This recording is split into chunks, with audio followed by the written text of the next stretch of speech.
পারে, কোরআন মানুষকে উত্তম চরিত্রবান বানাতে পারে, কোরআন মানুষকে সততা বানাতে পারে, কোরআন মানুষকে সৎ ব্যবহার শেখাতে পারে, কোরআন মানুষকে বড়কে সম্মান জানাতে শেখাতে পারে, কোরআন মানুষকে ছোট রেখে স্নেহ শেখাতে পারে, কোরআন মানুষকে সহজ সরল বানিয়ে দিতে পারে, কোরআন মানুষকে আল্লাহ প্রেমিক বানাতে পারে, কোরআন মানুষকে কুপথ থেকে হেফাজতে আনতে পারে।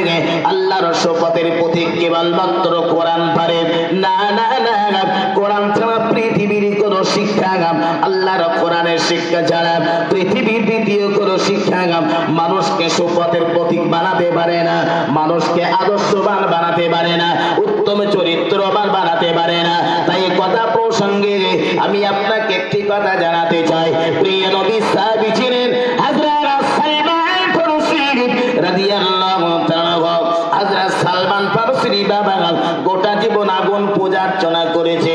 হযরত সালমান ফারসি অগ্নি পূজাকের বেটা ছিল, আস্তে আস্তে বড় হয়েছে। 10-11 বছর বয়স হয়ে গেল সালমান